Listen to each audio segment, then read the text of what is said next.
Ya, dan tentunya pastinya orang tua saudara sudah penasaran dengan suatu suara lagi dari narasumber kita, Kakak Sleng. Nah, langsung saja untuk Kakak Sleng, kami penasaran, saya secara pribadi dan juga kita semua pastinya penasaran apa yang membuat Kakak Sleng sangat semangat untuk datang ke Toraja. Lalu apa harapan Kakak Sleng untuk Toraja ke depannya? Silakan Kakak Sleng. Kenapa saya mau datang ke sini? Yes. Kalau soalnya saya kurang setuju kalau kata-kata kenapa mau datang ke tempat yang jauh ini. Aku nggak menganggap Indonesia itu jauh karena saya pikir kalau selama saya masih berkeliling di Indonesia saya nggak ngerasa jauh gitu. Indonesia adalah rumahku sendiri gitu.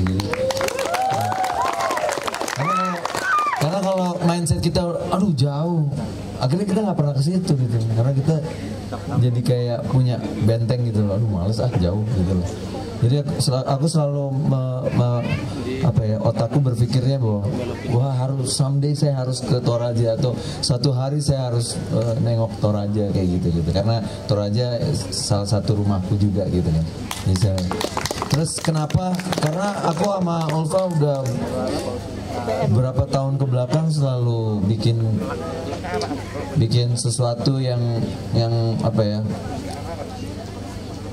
punya misi gitu. Karena aku pribadi berpikir gimana caranya mengedukasi generasi ke bawah kita gitu. Kita kalau mau ngajarin orang di atas kita kayaknya susah mau didengerin siapa lo kan gitu kan. Jadi edukasi itu adalah umur saya ke bawah gitu, ke anak, ke cucu, ke teman, adik-adik gitu kan. Ulfa punya formulanya nih, punya formula sekolah alam ini. Jadi aku pernah bilang sih ke Ulfa juga bilang ke pers juga bilang ke teman-teman aktivis juga bilang bahwa gunakan suaraku untuk melakukan perubahan atau melakukan hal baik. Gunakan itu gitu. Jadi makanya setiap kali Suara Pulau atau hari ini adalah Tosang Sirekan ngajak, ayo asal waktu kupas ada kosong aku pasti datang insya Allah gitu. Wow, sungguh mulia ya, sungguh luar biasa. Kakak Sleng mau datang untuk menyuarakan suara lingkungan yang ada di Toraja. Karena dia merasa bahwa ya Toraja juga adalah bagian dari Kakak Sleng. Bahkan boleh dikata bisa menjadi rumah Kakak Sleng. Saya ketiga kali nih kesini. Wah iya, benar, sekedar informasi bahwa Kakak Sleng sudah hadir ketiga kalinya ke Toraja. Dan berharap ya Kak TV akan ada lagi. Amin. Yeah. Siapa tahu tahun depan ada lagi ya. Amin Kak. Dan yang terakhir Kak, sebagai closing statement, harapan Kakak untuk kami semua masyarakat Toraja ke depannya. Oh iya, jadi aku sebetulnya pengen ngomong sesuatu terinspirasi dari Ibu Wawub. Ya, tadi aku sempet dengar bahwa jangan malu jadi petani.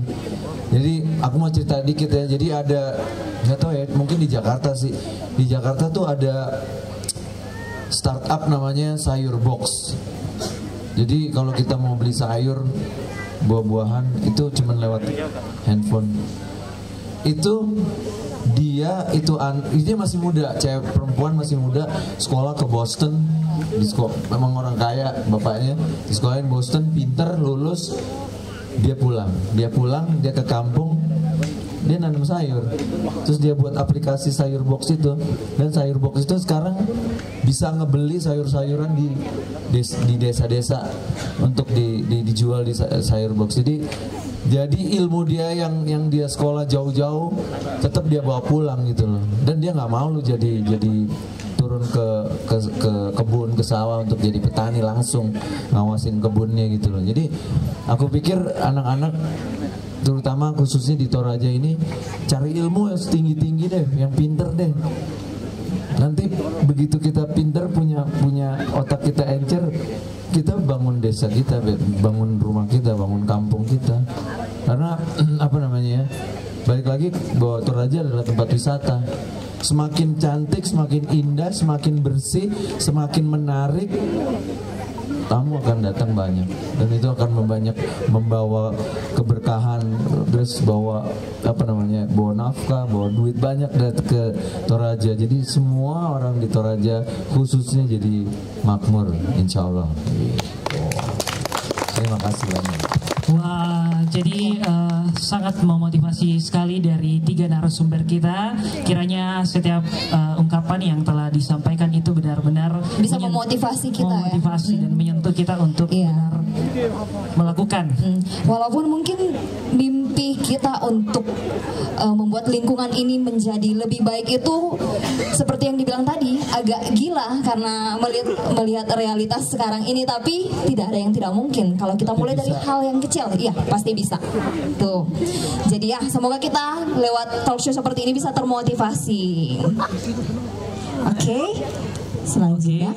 Terima kasih untuk ketiga narasumber kita. Mari berilah kita tepuk tangan buat Ibu Damayanti, Ibu Ulfa dan